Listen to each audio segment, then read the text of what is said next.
Welcome back to the Definitive 50 GameCube games. I've mentioned before that a few Mario characters were lent out during the GameCube era to support certain sports titles. Nintendo also dispatched Link from The Legend of Zelda to supply a little extra hype for another third-party game, Soul Calibur II. His inclusion did more than push sales. Link's presence is awesome enough to make the Cube's version of SCII the one to get.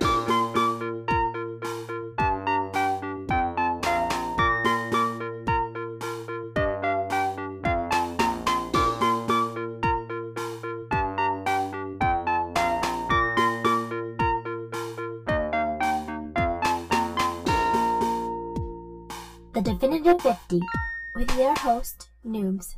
Soul Calibur II is the third game in the long-running Soul series, which started out in arcades and the PlayStation in the 90s, and is arguably its peak.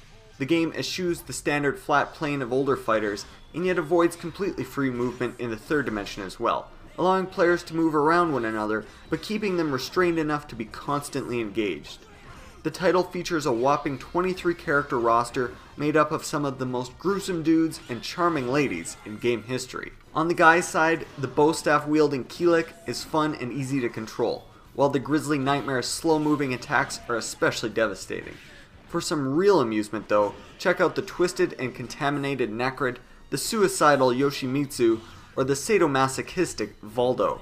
Not to be outdone, the ladies counter with halberd swinging Sung Mina, snake sword whipping Ivy, and competent sword wielders like Cassandra and Zhanghua. For serious players, the mesmerizing Taki with her dangerous dual Kodachi may be the best pick. The variety goes even deeper than that though, as each character has a number of weapons to select from that differ in quality and ability. Of course, the standout among all the characters is the previously mentioned Link. He may not wind up as a go-to for many players, but his moves are so wonderfully reminiscent of Zelda history that he's hard not to love.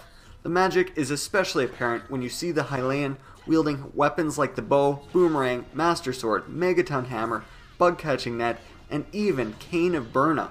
Link could have been a lazy inclusion and still netted plenty of attention for Namco, but they went all out to include items even many longtime Zelda fans may not remember.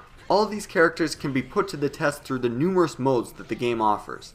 There's the usual arcade, survival, and training modes, but the game really shines with Team Battle mode and especially Weapon Master mode. In Weapon Master, the player fights his or her way through a series of branching levels comprised of varying settings and requirements.